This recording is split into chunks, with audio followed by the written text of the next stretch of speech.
You want to support Roland Martin Unfiltered? Be sure to join our Bring the Funk fan club. Every dollar that you give to us supports our daily digital show. There's only one daily digital show out here that keeps it black and keep it real as Roland Martin Unfiltered. Support the Roland Martin Unfiltered daily digital show by going to RolandMartinUnfiltered.com. You can make this possible. And moving forward, what we are dealing with, I mean, look, we already hit a report. This may go up to 18 months. I mean, you know, we're now talking moving towards 2022. And I really think people have to get prepared mentally for this. Yeah. And to understand what is actually happening. I mean, this is not something that, and again, because the federal government has been so lousy with testing, we do not have a handle of what's going on. And as each day progresses, we're left in the same situation of really not knowing what's on the other side. We have to get a handle of what's going on here. And now we're talking about Howard, other colleges, high schools, middle schools, elementary schools, jails. We're talking about small businesses, black-owned businesses, mid-sized businesses, large businesses. Every sector of it. Ain't nobody, and even if your ass rich, the State Department and the CDC has just issued a travel advisory. Do not leave the country. Yes, sir. Right. Yes, sir. You can have your private. Wait a minute. You can have your private jet all you want to, but you can't. I mean, look. And countries don't want us either. No. I'm just saying. I mean, what Canada's doing, and so this thing, I don't just believe people are really taking into account. No. What the hell is going on here? No, You're right, really Roland. not. I mean, let's take Trump saying they're going to retrofit private business to do these masks and do some of this. That's under something called the Defense Production Act. That was an act that was passed by the federal government during the Korean War. And signs it, but then goes, I don't want to use it. Right. It's the whole point of the damn law. That's the whole point. It's to use it. But this is the point, Roland, as you're making this. And listen, like you said, all these children who are home from school, K-12, and all those students include Howard, who, like everybody else, has canceled their commencement. My man, Nick Cannon's supposed to graduate. I'm like, Nick, he said, bruh, look, I'm good. I got to be with my kids. I'm sequestered in Jersey. I understand. But my point is, everybody's at home. Y'all need to support Roland Martin Unfiltered. Get this thing, keep this thing going, come online, and listen to this very carefully. How many times have you said this, Roland, when we talk about elections? There's no federal election. There are 50 state elections. The United States of America, civics lessons, K-12 in college, there is no such thing called the United States of America as one concept. There are 50 different states and municipalities within those states, and then there's a federal government, and you pay taxes. So watch this. The Fed cuts the rate to zero. The Fed is not the federal government. The money is in the banks. So now what you're saying is, what is the role of the federal government? The role of the federal government is to enhance the life quality and protect the 50 states. So what we're watching, what people don't understand is, at any moment, you can do that, taking measures that are only the federal government's to take, like that Defense Production Act, like the fact that Mitt Romney and everybody else saying, well, give everybody $1,000, and then they pass a bill. Then they pass another bill. Now they're talking about passing yet another bill, and where you have Elizabeth Warren and Ayanna Pressley and them are saying, and put loan forgiveness in it. They can do that. But this is the point I want to end with, Roland, to your point you're raising. Again, this Andrew Ross Sorkin thing really is very interesting. Today's New York Times finance page, he says, the government could offer every American business, large and small, and every self-employed and gig worker a no-interest bridge loan guaranteed for the duration of the crisis to be paid back over a 5-year period. The only condition of the loan to businesses would be that the companies continue to employ at least 90% of their workforce at the same wage that they did before the crisis. When we heard President Adams from the People's Republic of Brooklyn, when we heard him say he's not going to let his manager class work from home, and these folks, like the people who are cleaning Howard's campus right now and cleaning Georgetown's campus right now and UCLA, where I'm going to be teaching from home with technology and partnering with these black bookstores like Sankofa and Esselwan to upload content because they could go out of business. People wiping the tables and the floor, they got to go to work. The government could right now, this is what Sorkin is saying, it might cost us several $1 trillion, but it would be backed by the full faith and credit of the United States federal government. You could give businesses money to keep everybody employed and say you pay this back over 5 years, but the condition is you've got to keep everybody employed and relieve that burden. But that would require this to be a nation. And and it is not a nation. Right. You've got to think like that. And at the state level, Cuomo could try it, the governor of Texas could try it, Larry Hogan could try it, but unless the federal government does this, and you're right, Roland, we're not thinking that way. Details are in where what Senate Republicans, first of all, what they've done is they've negotiated among themselves, and then now they're going to go over to now meet with Democrats on this whole deal. And then what they are proposing is, I'm going to pull up in a second, folks. They are proposing, this is a story that's in Politico, and it's $1 trillion economic package. We're trying to bring it up here. It's a little slow. $1 trillion economic package, $1,200 in terms of cash payments going out to folks. Not sure why this thing is moving a little bit so slow, so I'm gonna try to do it on a different iPad here. And then what is also gonna call for is, give me 1 second, folks. Literally, the details are just coming in right here. Here we go. Direct payments. Here you can go to my iPad. The centerpiece of the Senate Republican proposal, crafted with support from the White House, direct payments to qualified Americans of up to $1,200. Married couples could get $2,400. Taxpayers who earn more than $75,000 annually will begin to see payments reduced by $5 for every $100 they earn over the $75,000 threshold, with those who make more than $99,000 getting nothing. Families with children would get $500 per child.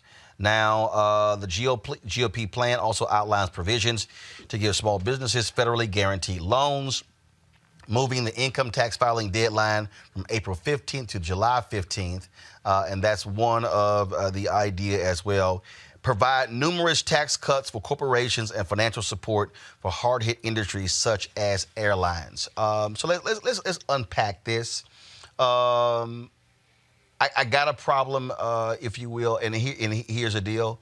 To me, I think, Greg, before you give any corporation a tax cut, as Mark Cuban said, you got to factor in all of those people who did those stock buyback, who took all that cash and did the stock buyback, which helped their investors, did not help the employees, That's right. help their investors. I think you got to deal with that. And also, you have to deal with the likes of a Boeing. And also, sort of came in. So Nikki Haley, eyeing the White House, has resigned from the Boeing board of directors, saying that because she opposes a government bailout, she has a philosophical difference with that. You're eyeing a run for office one day because you want to be able to say, I oppose that. But that's what we're dealing with. But take a Boeing. They want $60 billion. And it's like, no, Boeing, your problems were caused by your 737 MAX. Right. That's where your problems were. This simply exacerbates your problem. I'm sorry. Federal government should not be bailing out Boeing because they screwed up. That's right. Mitch McConnell, a titan of cowardice, invisible until today, gets together with his crew of thieves and proposes this. Look, first of all, $1,200 checks, that's politics. They're giving out cash. Now what you going to do next month when the rent is due? And the governors are saying, like Cuomo, you got to suspend these payments, these mortgage payments and these rent. What you going to do the month after that? Again, I go back to Sorkin's point. If you're serious about this national economy, then you give small businesses interest-free loans they can pay back over 5 years on the condition they don't let anyone go. Why? Does somebody want $1,200 in a check, or do they want to keep their job? You've got to think differently. This little money here is buying. And meanwhile, you use this opportunity, whether Naomi Klein calls it disaster capitalism, you use this opportunity to raid the public treasury and pay your friends. That's what McConnell and them been sitting back trying to figure out. How are we going to steal some more money? But here's where the thing is going to go off the rails. Once you've given those checks out and you've demonstrated that you can do that, now what you going to do? Because 2 months from now, as you said, you're talking 2022. That's not sustainable. There's another way to do it that may even cause you to spend more money, but that ultimately will restore, not only restore, it might establish for the first time in this country a unified economic philosophy that could guide. Because guess what? This has been a socialist country from the beginning when it comes to corporate payments when they're in trouble. And it's a capitalist country when they come to divide up the profits. If McConnell and them do this, the Democrats may be forced to go along because they want people to have some relief, but ultimately, this may finally take the United States of America over the edge. Here's a item Adam Sir posted this year. Congresswoman Katie Porter, Reese. This is what she said. She said the speaker wants to explore refundable tax credits as a tool to help. First of all, that's bullshit because most people don't even, this whole issue with tax credits, I'm sorry. That's right. Porter says that is too slow in my opinion. We need to get actual cash assistance to American families right now. Many of them are going to see paycheck cuts or lost jobs entirely. I've been calling, along with Mitt Romney, for an immediate cash stimulus.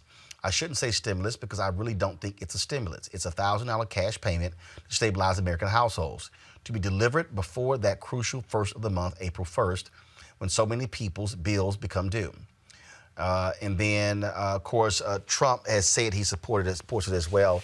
And what's interesting here is that Democrats are about to be in a conundrum because you have Democrats who are trying to hold the line.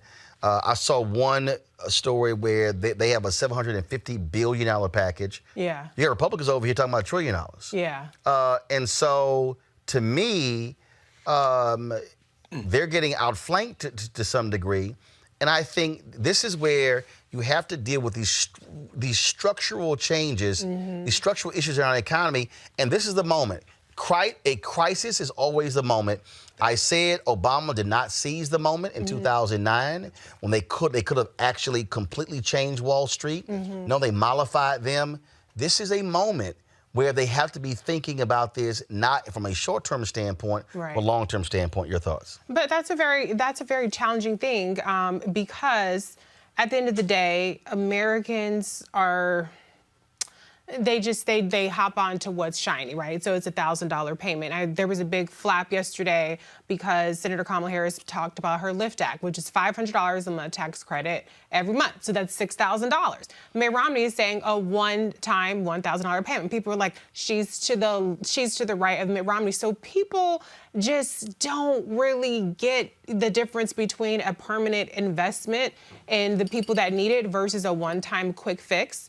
And so it's really, really, really, really hard to win a substantive messaging war. It's a lot easier to win a headline, everybody gets $1,000 versus, well, we're going to give you paid sick family leave. We're going to make sure that you have health care. We're going to shore up unemployment insurance. We're going to, give small business loans. That's a list. That's a bulleted point list. And people will just want the headline. And so that's the real challenge that the Democrats have is substantively and policy-wise, they have better, more tangible, more permanent solutions to the crisis that we have. But Americans are hearing $1,000.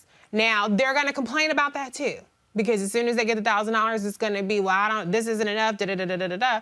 But when you... And it won't be enough. And it's not. It's a legitimate point, but they're winning the messaging war as Republicans always. But Erica, what I don't understand is if you're a Democrat or you're a Republican and you're having these conversations about a $1 trillion plan, please explain to me how hard is it to say, we're about to wipe, as a part of this deal, we're going to wipe out student loan debt. Yes. And that is for every individual up to, who has student loans up to, May 2020, we're going to do a complete forgiveness of student loans. Okay? First of all, if you are spending $200,000, $300,000, $400,000, $500,000, $600,000, $700,000, $800,000 a month paying back your loans, that's an immediate economic stimulus. That's right. All right? And here's a piece with that. You're not going out and increasing your debt. No, you're simply forgiving those student loans. That's now up to about $1.5 trillion. Okay? To me, I think you do that. Also, this notion of a $1,000 check or $2,000 check, that's 1 month. Okay? You have to be thinking about this in terms of a $1,000 check for the next 3 months. And to me, it's going to be 3 months, okay? So it should be April, May, June. The parameters they've set, $1,000 per month for the next 3 months, and then we see where we are with testing, we see where we are with this coronavirus, and then you might have to come back for another phase. To me, that's what the thinking has to be. Conversation, that's not what happens. Thinking about when Trump actually began to take this seriously, it was when the stock market began to plunge and the recovery was not even happening with the halts.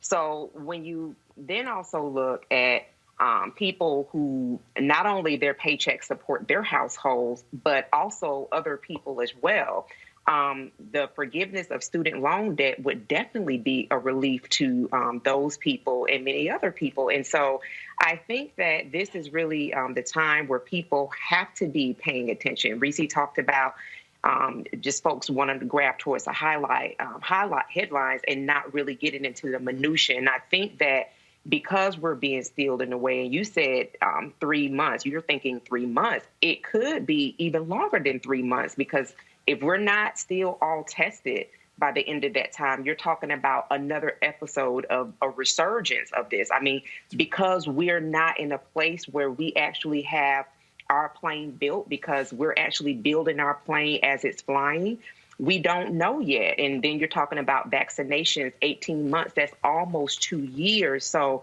to actually sit down and think about what is going to make sense so that the economic recovery will not be as deep as it could be, would be absolutely ensuring that student loan debt, which is like myself and many others, a part of how we budget and pay bills every month, and also how we that money also used to support other people in our families, that could actually be a way that the economy could begin to see some level of stimulation, so that when we're fully operational, that we'll be dealing with a more healthy economy, as we would have been if we would not have taken these steps to actually alleviate the people that are actually having to suffer in this manner. One of the things that Reverend Barber's been talking about, Greg, is that 700 people a day die because of poverty. Right. And his whole point is, if he said 140 million Americans living in poverty, 700 dying a day, that's 250,000 a year, and you juxtapose that to how many people are dying with coronavirus. Again, to me, this is where, if you're Democrats and Republicans, but especially Democrats, you have two teams working. You have a short-term economic team, and then you have a long-term economic team. Because if this thing goes 18 months, that's a year and a half. You're now talking about, they're going to have to come back and do this again and again and again and again, which now is going to actually have to cause a complete rethinking of this entire infrastructure, in terms of the amount of money we spend on defense, in terms of how we use those defense dollars, in terms of taxes, in terms of and look, you might have to return to the days where the federal tax rate was what it was when Eisenhower was president. Sure. Okay? I mean, those are the sort of different things. You might have to have a Congress that gives the IRS an additional $5 to $10 billion to hire people to do real audits of the super rich. No question. I'm thinking about the Panama Papers. I'm thinking about all these offshore companies. Yes, sir. And things along those lines. Yes, sir. You know, this actually might require Congress to say, we now got to get serious with where all the money's been going, because we have allowed rich folks to literally steal for decades now, and then we want poor and middle-class people to be the ones to have to pay for this whole deal. That's absolutely right. Roland, as you were talking, I was thinking and listening to you and thinking about what Reverend Barber has said. Wouldn't it be ironic if what Martin King wrote about in Where Do We Go? Chaos for Community would be the thing that we are faced with now, a generation later? We know, of course, about the flu of 1918, the global virus. You know, that came at the end of World War I. What happened a decade later? The Great Depression. And people think that the United States was pulled out of the Great Depression by great ingenuity. No, World War II really is what pulled them out. But what aided them as well was the New Deal. This is probably the largest infusion of public dollars into an economy in history up until now. So when you say that, Roland, it's very interesting. You know, I'm thinking about this. What is a loan, after all? What is a student loan? What is a loan for a home? A loan that a bank makes, that a private lender makes, or the government makes, is a loan that is betting that the person or the entity you're loaning money to will be productive enough to repay the loan and give you some interest. So if the United States were to expend trillions of dollars right now, it would be a bet against the productivity of the American people. So the money that the United States would be injecting into the economy would not be from the savings of the United States. It would really be borrowed. That's what they're doing. For example, Italy, the EU now has said they're going to go up with $1 trillion, right? They're infusing that into bonds. In this case, they would be putting it into the hands of businesses that would keep people employed before it goes. Because this gang that can't shoe straight, the Three Stooges, Mnuchin, Kudlow, and Leland, these clowns don't know nothing about it. Even Mnuchin is saying it could be 20% unemployment. Ain't nobody listening to you, man. But ultimately, if you loan that kind of money to private industry and to individuals, gig economy people driving Lyft and Uber and everything else, and you put them in a position to keep working, you've then given them a loan that will allow you to get past a year, 2 years, 3 years, a vaccine, a resurgence, as we just heard Erica say, because when you come back in the fall, if it follows the pattern of most other diseases like this, there's going to be a resurgence. One of the reasons why you maybe don't want to test everybody at the same time is because there is no healthcare system that could contain all those people showing up. But my point is this, if you give a loan, if you think differently, you're betting against the productivity of the American people, finally, to Reverend Barber's point. What you're really saying is now we're going to invest in the people in this country. And if you invest in the people in this country in this way, you might have a country at the other end of this, instead of pretending that the world is defined by the lines around nation states, because as we just heard Erica say, and you said as well, Reese, there are global supply chains. What happens when the stuff at Walmart runs off the shelf because it can't come in on the boats in San Francisco from China? What happens when the food in the grocery stores is not on the shelf? So when Dr.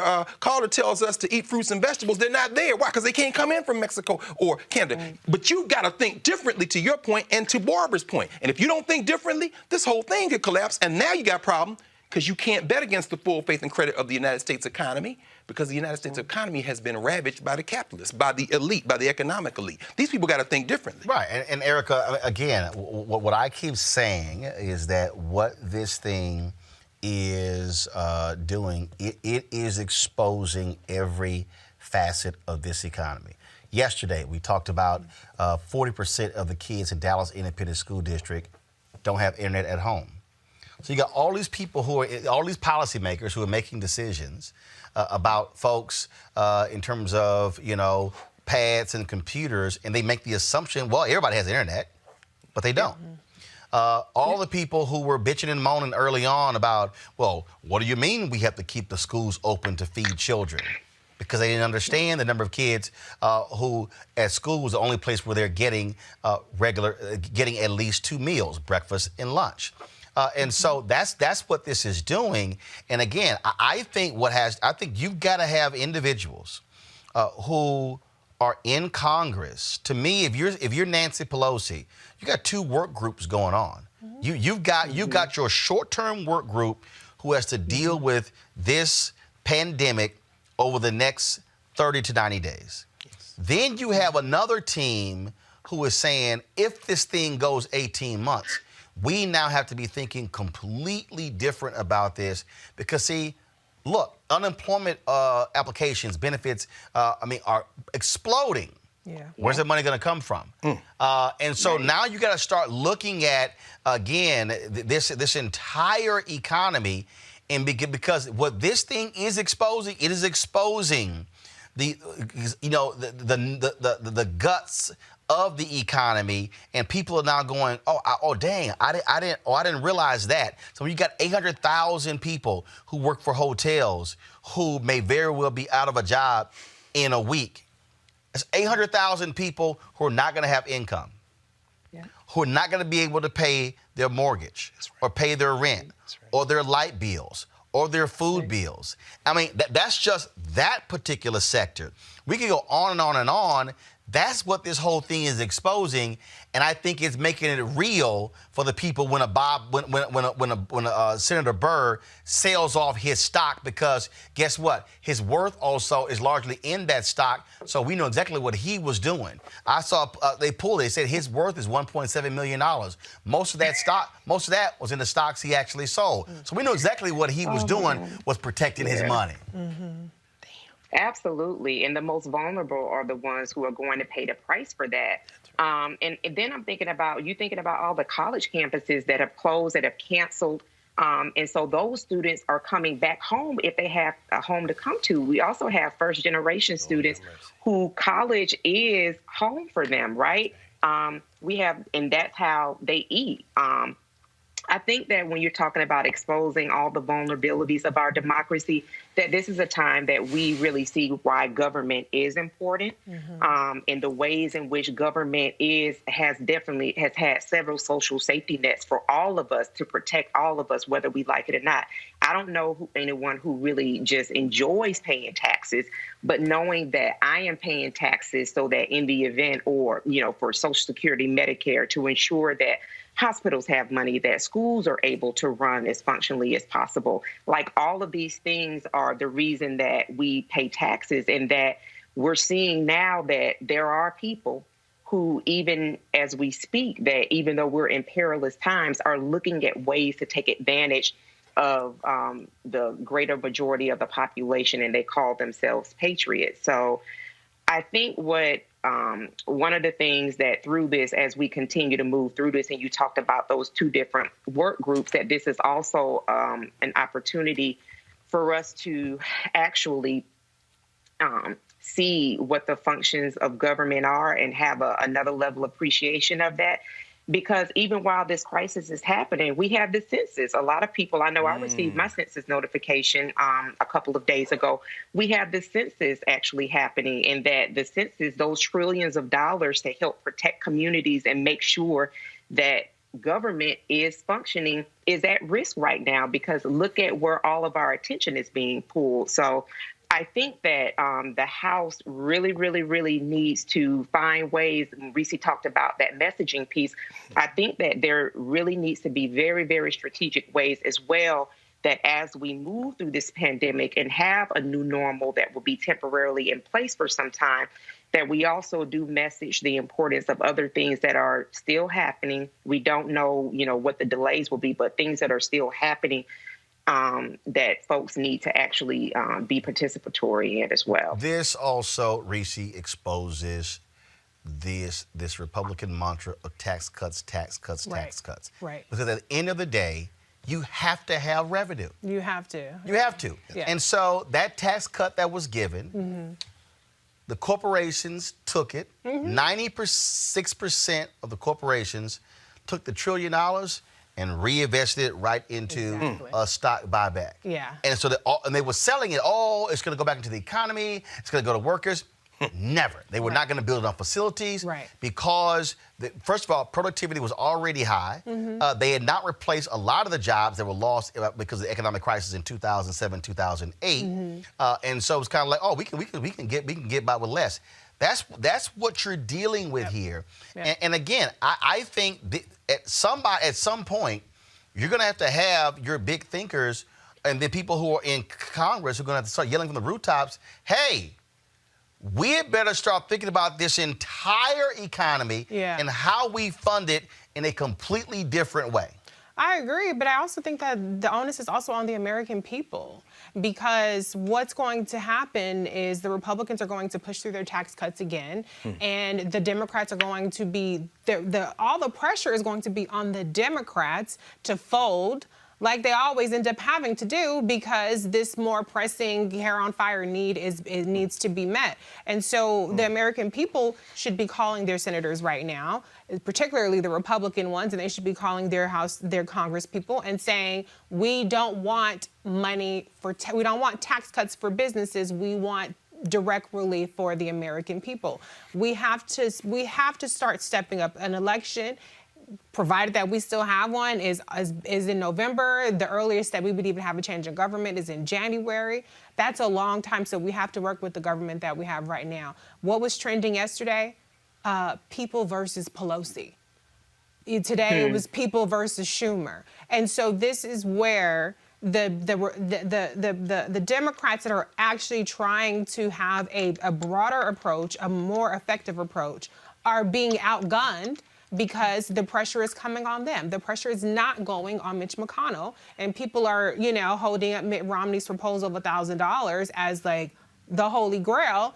And meanwhile, like Roland, like you're saying, they're sneaking in all this other kind of stuff. And so as long as the Republicans can get away with it, they're going to continue to get away with it. And check this out. Here, we go to my iPad. So someone just posted this here. So I told y'all about the Republicans' plan of $1,200 and then $2,400 for a family and then $500 for every child, okay? But read that last paragraph. Taxpayers with little or no income tax liability, but at least $2,500 of qualifying income will be eligible for a minimum rebate check of $600. $1,200 married. Qualifying income includes earned income as well as Social Security retirement benefits and certain compensation and pension benefits paid to veterans. This ensures relief gets to low-income seniors and disabled veterans. This is Y'all. This is a monthly. Well, no, this. I know those 2,500 is what, per month, or is that No. total savings? No. That's the This is the recovery checks. I know, but I'm saying go back. If you got 2,500 taxpayers with little or income tax liability, but at least 25. That's one time. Aha. So, but the problem with this is, and again, is that people are going to see the $1,200. So basically, what they're saying is, if you poor, Yeah, you're screwed. you're gonna get $600. To Reese's point, yes, messaging. But if you're making up to you see it, these checks are reduced for higher income taxpayers and begin phasing out after a single taxpayer has $75,000 in adjusted gross income and $150,000 for joint filers. So what they're saying is that, if you're single and you're making up to $75,000, well then you can get up to $1,200. So basically what they're saying is, if you're making more, this is what they're saying, if you're making more money, you get more money. Right. But if you are a poor American, Erica, Come on. you get less. Yeah. You would think Struggle. that those at the bottom will be getting the $1,200. No. No, they're not a corporation, and the poverty is a business, and there are too many people, too many institutions that actually do flourish in poverty. It's the people that suffer, and so until people are seen as actual human beings and not pawns on a chessboard, then and I'm thinking about that and thinking about the ways with which this regime has totally bungled what we are experiencing now. So until that becomes a level of priority, and for me, I would be able to see that and take that in a little bit more with the student loan debt cancellation. That, for me, is definitely a demonstration of people as a priority. But until we actually see that as a real model, something that people are actually advocating and actually demonstrating and actually doing, we'll continue to see proposals like this brought forth, or actual pieces that are brought forth as a way to move through what we're all experiencing right now. All right, folks, we're going to continue, of course, having this economic conversation as we move forward. All right, folks, back to our Roland Martin Unfiltered video in just one moment. All right, so a lot of y'all are always asking me about some of the pocket squares that I wear. Now, Robert don't have one on. Nope. Now, I don't particularly like the white pocket squares. I don't like even the silk ones. And so I was reading GQ magazine a number of years ago, and I saw this guy who had this pocket square here, and it looks like a flower. This is called a shibori pocket square. This is how the Japanese manipulate the fabric to create this sort of flower effect. So I'm going to take it out and then place it in my hand so you see what it looks like. And I said, man, this is pretty cool. And so I tracked down, it took me a year to find a company that did it. And so they make these about 47 different colors. And so I love them because, again, as men, we don't have many accessories to wear. so we don't have many options. And so this is really a pretty cool pocket square. Now, what I love about this here is you saw when it's in the pocket, you know, it gives you that flower effect like that. But if I wanted to also, unlike other, because if I flip it and turn it over, it actually gives me a different type of texture. And so therefore, it gives me a different look. So there you go. So if you actually want to get one of these Shibori pocket squares, we have them in 47 different colors. All you got to do is go to RolandSMartin.com/pocket squares. All right, so first of all, that graphic is way too small. So tomorrow we're going to run it right down here all across the screen. So it's RolandSMartin.com/pocket squares. All you got to do is go to my website and you can actually get this. Now, for those of you who are members of our Bring the Funk fan club, there's a discount for you to get our pocket squares. That's why you also got to be a part of our Bring the Funk fan club. And so that's what we want you to do. And so it's pretty cool. So if you want to jazz your look up, you can do that. In addition, y'all see me with some of the feather pocket squares. My sister, who's a designer, she actually makes these. They're all custom made. So when you also go to the website, you can also order one of the customized feather pocket squares right there at RolandSMartin.com/pocket squares. So please do so. And of course, that goes to support the show. And again, if you're a Bring the Funk fan club member, you get a discount. This is why you should join the fan club. Now back to your Roland Martin Unfiltered video. You want to check out Roland Martin Unfiltered? YouTube.com/Roland S. Martin. And subscribe to our YouTube channel. There's only one daily digital show out here that keeps it black and keep it real. It's Roland Martin Unfiltered. See that name right there? Roland Martin Unfiltered. Like, share, and subscribe to our YouTube channel. That's YouTube.com/Roland S. Martin. And don't forget to turn on your notifications so when we go live, you'll know it.